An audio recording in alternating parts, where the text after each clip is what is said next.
1,00,000 మంది శివభక్తులతో కలిసి మహారుద్రాక్ష పూజలో పాల్గొనండి. వెంటనే కాల్ చేసి మీ పేరును నమోదు చేసుకోండి. నమస్తే రమగారు. నమస్తే జయ. బౌద్ధుల స్టోరీలు చెప్పుకుంటూ ఉన్నాం రమగారు. బౌద్ధ జాతక కథలు. ఎస్, బౌద్ధ జాతక కథలు బాగుంటాయి. నీతి ఉంటుందండి జాతక కథల్లో. ఒక చిత్రమైన కథ ఒకటి ఉంది, భలే వెరైటీగా ఉంది. అసూయ ఆ కథ పేరు. బాగుంది. ఒక ఈర్ష్యాళువులు ఉంటారు చూడు, ఏది లభించినా ఇంకోటేదో లభించలేదని భావిస్తూ ఉంటారు. వాళ్ళ మీద ఈ కథ అనమాట.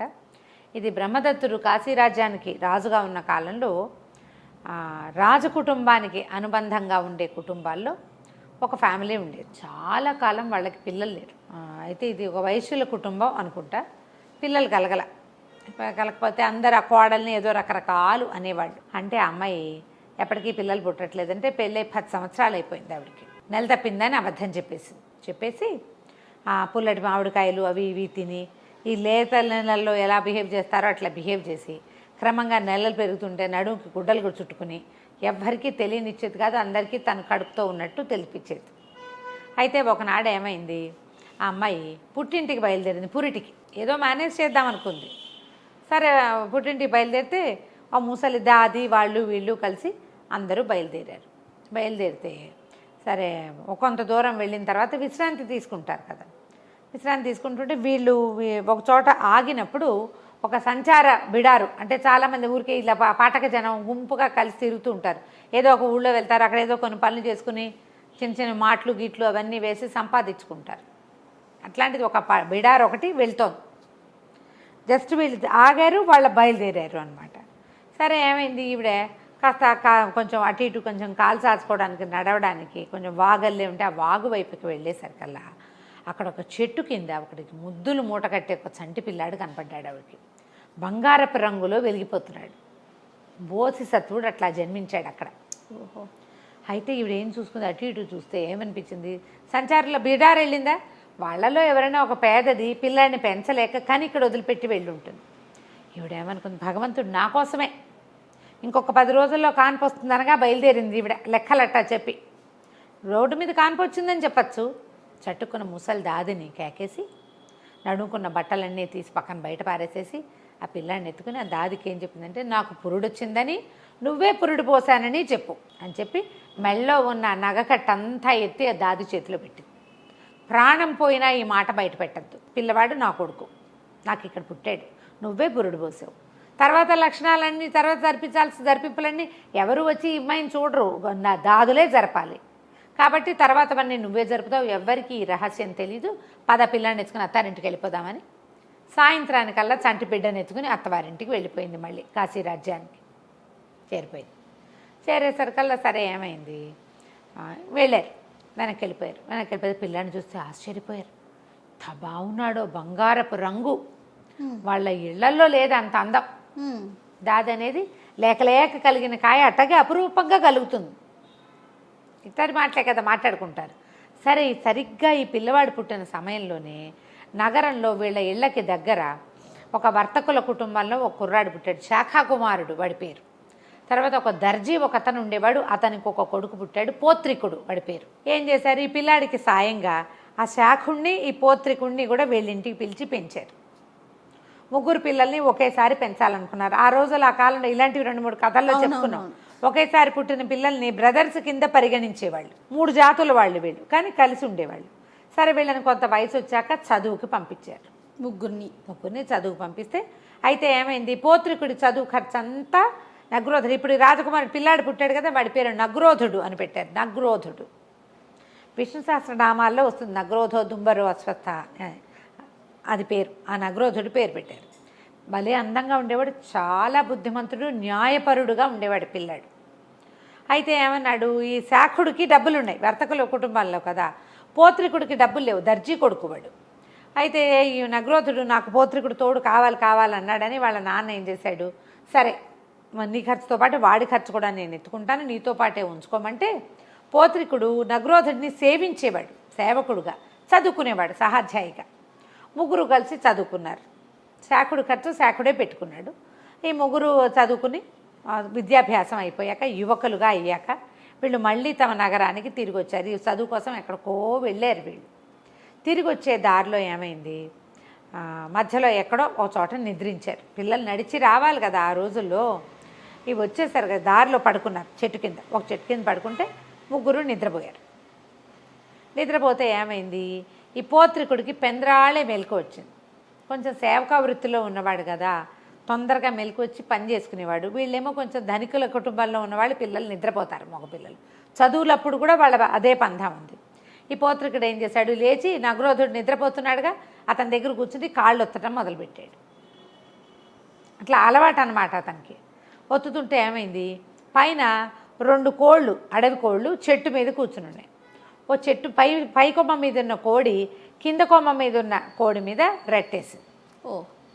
రెట్టేసారు కల్లా కింద కోడంది, ఏంటంటే నీకు అంత కొవ్వు, నా మీద రెట్టేస్తావా, నేను ఎంత గొప్పదానో తెలుసా, నన్ను తిన్నవాడికి 1000 వరహాలు దొరుకుతాయి అని చెప్పింది కింద కోడి. పై కోడంది, 1000 వరహాలు ఏమిటి, నన్ను తిన్నవాడికి, నా కొవ్వు తిన్నవాడికి వాడు రాజవుతాడు, గుండె తిన్నవాడు సైన్యాధిపతి అవుతాడు, ఎముకల మీద ఉన్న మాంసం తిన్నవాడు కోశాధికారి అవుతాడు. నేను అంత గొప్పదాన్ని, నువ్వు నాకంటే తక్కువే, నేను తిన్నవాడికి 1000 వరహాలే వస్తాయి, నన్ను తిన్నవాడికి ఇవన్నీ వస్తాయి, ఒక్కొక్కడికి ఒక్కొక్క ఫలితం అనగానే పోత్రికుడు ఆలోచించి ఏం చేశాడు, నిశ్శబ్దంగా తెల్లవారే అప్పుడే పిట్టలు బయటికి వెళ్ళే సమయం ఉత్తరీయం వచ్చేసి ఆ పైనున్న కోడిని పట్టేశాడు.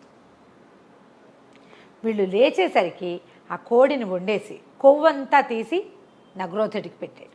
అక్కడి నుంచి గుండెకాయని కాల్చి వీడికి ఇచ్చాడు, శాఖుడికి ఇచ్చాడు. తర్వాత ఆ ఎముకల మీద ఉన్న మాంసాన్ని తను తిన్నాడు. తిని ఏం చెప్పాడంటే, నువ్వు రాజు అవుతావు, నువ్వు సైన్యాధిపతి అవుతావు, నేను కోశాధికారి అవుతానన్నాడు. నవ్వుకున్నారు ముగ్గురు. మళ్ళీ నడక ప్రారంభించి కాశీనగరపు పొలిమేరల్లో ఒక ఉద్యానవనం, ఒక అడవి లాంటిది ఉంది, రాజుగారు తయారు చేసిన ఉద్యానవనమే. ఆ వనంలో ఉన్న బల్లల మీద పడుకున్నారు. అప్పటికి వారం రోజుల క్రితం కాశీనగర రాజు మరణించాడు. ఆయనకి నిస్సంతు, పిల్లలు లేరు, ఆయన పాపం సంతానం లేదు.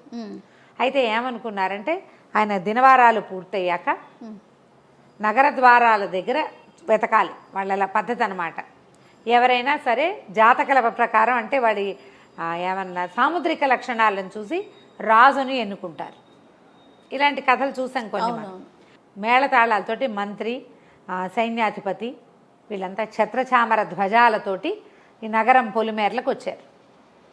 ఈ పొలిమేరల్లో ఉన్న ఉద్యానవనంలో పడుకున్న వాళ్ళందరినీ పరిశీలిస్తూ ఈ నిద్రపోతున్న నగ్రోధుడిని చూశారు. ఈ నగ్రోధుడికి కాలులో ఏకచక్రం ఉంది. చక్రాలు చూస్తారు కదా, శంఖం చక్రం చూస్తారు. ఏకచక్రం భోగి, ఇతను రాజు అవుతాడు, రాజపు లక్షణాలు అవి. అతన్ని రాజుని చేశారు, రాజుగా ఎన్నుకున్నారు. ఎన్నుకోగానే రాజన్న ఇతన్ని నిద్ర లేచాడు. నువ్వే మా రాజు అన్నారు, ఇది ఏర్పాటని చెప్పారు. అప్పుడు నా స్నేహితుడు శాఖుడిని నేను సైన్యాధిపతిని చేస్తానని చెప్పాడు. వాళ్ళకు ఉంటుంది కదా రైటు, అవి ఉంది కదా.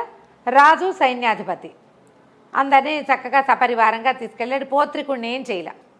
అయితే రాజు అవగానే ఇతను ఏమన్నాడు, శాఖుడితో చెప్పాడు, శాఖ నువ్వు వెళ్ళి మన అమ్మానాన్నలను తీసుకురా, మనం ఇంత గొప్పది ఇంట్లో ఉన్నాం, నేను రాజునయ్యా, నువ్వు సైన్యాధిపతిని అయ్యావు, మా అమ్మా నాన్నలను తీసుకొస్తే వాళ్ళు కూడా మనతో పాటు ఉంటారంటే శాఖుడు అన్నాడు, నేను ఎందుకు వెళ్తాను, అది చిన్న పని కదా, నేను సైన్యాధిపతిని, నా లెవెల్కి తగిన పని కాదు అది, ఎవరైనా చిన్నవాళ్ళని పంపించు నువ్వు అనేసరికల్లా తను ఏమనుకున్నాడు, సరేనని పోత్రికుడిని పిలిచాడు. పోత్రిక నువ్వు వెళ్ళి అమ్మా నాన్నలను తీసుకురా, మీ అమ్మా నాన్నని కూడా తీసుకొచ్చి ఇక్కడే ఉంచుకుందాం అన్నాడు. పోత్రికుడు వెళ్ళాడు. వెళ్ళేసరికి వాళ్ళ అమ్మా నాన్న, శాఖుడు అమ్మా నాన్న దగ్గరికి వెళ్ళాల, నగ్రోధుడి అమ్మా నాన్న దగ్గరికే వెళ్ళాడు. వెళ్తే వాళ్ళు ఏమన్నారు, అయ్యా ఆయన రాజు అయితే మా అబ్బాయి రాజు అని చెప్పుకుంటాం, మేము ఇక్కడే ఉంటాం, ఆ ఊరు వచ్చి అక్కడేం చేస్తాం, మహానగరంలో మేమేం చేయలేం, చిన్న ఊళ్ళో ఉన్నారు వీళ్ళు, ఎట్లాగూ రాజబంధువుల పరివారంలోనే ఉన్నాం, ఇంకొంచెం గొప్ప జరుగుతుంది అదేదో ఇక్కడే జరుపుకుంటాం, నగరానికి వచ్చి ఆ బాధలు పడలేం, కొత్త చోటు ఇంత వయసు వచ్చాక పెద్దవాళ్ళం అక్కడ ఏమడలేం, కాబట్టి మేము రామన్నారు. ఇప్పుడు సరే అక్కడి నుంచి ఏం చేశాడు, తిరిగి వస్తూ శాఖుడి ఇంటికి వెళ్ళాడు. శాఖుడి అమ్మా నాన్న కూడా చెప్పాలనుకున్నాడు, కానీ అదే సమయానికి శాఖుడు తన ఇంటికి వచ్చి ఉన్నాడు, ఇంట్లో ఉన్నాడు అమ్మా నాన్నల దగ్గర. నేను శాఖుడి మిత్రుణ్ణి, పోత్రికుడు నా పేరు, మరి వాళ్ళ అమ్మా నాన్నల్ని కలవడానికి వచ్చానని వాకిట్లో సైనికులకి చెప్పాడు. చెప్పేసరికల్లా ఎప్పుడైతే శాఖుడు మిత్రుణ్ణి పౌత్రికుణ్ణి అని చెప్తున్న మాట తెలిసిందో వాడిని చావచిత కొట్టండి, శని వెధవ, వాడి వల్లే నేను సైన్యాధిపతిని అయ్యాను, లేకపోతే నేను రాజును అయ్యేవాడిని అనేసరికల్లా సైనికులు కొట్టారు పౌత్రికుడిని. కొట్టేసరికల్లా ఏం చేస్తాడు పౌత్రికుడు? ఏమిటి శాఖుడు ఉద్దేశం ఏమిటి? నగ్రోధుడు ఉన్నాడు, నేనున్నాను, నాకెందుకు ఇవ్వలేదు కోడి కొవ్వు? ఆ కొవ్వు నాకు ఇచ్చుంటే నేను రాజును అయ్యేవాడిని. తన కాకుండా నగ్రోధుడికి ఇచ్చాడు. నగ్రోధుడికి ఎందుకు ఇచ్చాడు? నగ్రోధుడే పౌత్రికుడిని చదివించింది. నగ్రోధుడిని రాజు చేయాలని ఎందుకు అనుకున్నాడు? వాడి దగ్గర రాజరికపు లక్షణం ఉంది, ఒకళ్ళని పోషించే గుణం ఉంది అతనికి, అందుకనే కదా అనుకుంది. అందుకే తనకి ఎవరు పోషకుడుగా ఉన్నాడో అతన్ని రాజును చేయడానికే కోడి కొవ్వంతా తీసి ఇచ్చాడు. రెండోవాడు తమ సహాధ్యాయి, తమ స్నేహితుడు కాబట్టి గుండెకాయని తను తినేయకుండా వాడికి శాఖుడికి ఇచ్చాడు. తను కోశాధికారి అంటే అది అసలు ఉందో లేదో, ఆ పదవి అసలు లేదు కూడా, తనకు చాలు అనుకున్నాడు. ఈ తన్నేసరికల్లా పౌత్రికుడు ఏం చేశాడు? సరే దెబ్బలు తిని కాశీనగరానికి బయలుదేరి వెళ్ళిపోయాడు. శాఖుడు కూడా ఏమనుకున్నాడంటే కోపం వచ్చి కొట్టించాడు, కానీ రాజుకు చెప్తే అతను ఎట్లా రియాక్ట్ అవుతాడో తెలియదు. సరే వెళ్ళాడు. తనేమో ఆగమేఘాల మీద తనకు సైన్యాధిపతి కాబట్టి గుర్రాల మీద వెళ్ళిపోయాడు. పౌత్రికుడు చిన్న బండి మీద వెళ్ళాడు. శాఖుడు వెళ్ళిన తర్వాత ఇంటికి వెళ్ళి అన్ని తీర్చుకుని తను రాజు దగ్గరికి వెళ్ళేసరికి, నగ్రోధుడి దగ్గరికి వెళ్ళేసరికి పౌత్రికుడు కూడా వచ్చేసాడు. జరిగిందంతా చెప్పాడు. మీ అమ్మ నాన్న రానన్నారు. వాళ్ళమ్మ నాన్నని అడుగుతాను వాళ్ళ ఇంటికి వెళ్తే శాఖుడు నాకు కొవ్వు ఎందుకు ఇచ్చావు కాదు అని నన్ను కొట్టించాడు సైనికులతోటి. అనగానే ఇంత మహాక్రోధం వచ్చేసింది నగ్రోధుడికి. తను తినచ్చు కదా, సైన్యాధిపతి వాడే అవ్వచ్చు, వాడవ్వకుండా నీకు పట్టం కట్టాడు సహాధ్యాయువని స్నేహితుడివని. లేదా వాడే తినచ్చు కోడి కొవ్వు రాజు అవ్వడానికి. వాడు ఎందుకు తినలా? వాడి బుద్ధి మంచిది, వాడు సరిగ్గా ఆలోచించాడు. నా శక్తి ఎంత, నేను ఎంత చేయగలను, నేను ఎంత దానికి పాత్రత కలిగి ఉన్నానని ఆలోచించి ఒక పెద్దది నాకు, రెండో పెద్దది నీకు ఇచ్చి మూడో భాగం తీసుకున్నాడు వాడు. అలాంటి వాడిని కొడతావా నువ్వు ఏనాడైనా వాడికి సహాయం చేసావా? ఒక్కసారి కూడా వాడి చదువుకి ఒక్క గుడ్డిగవ్వ కూడా నువ్వు ఇవ్వలేదు. అయినా కూడా స్నేహితుడు అన్న ప్రీతితోటి ఇచ్చాడు.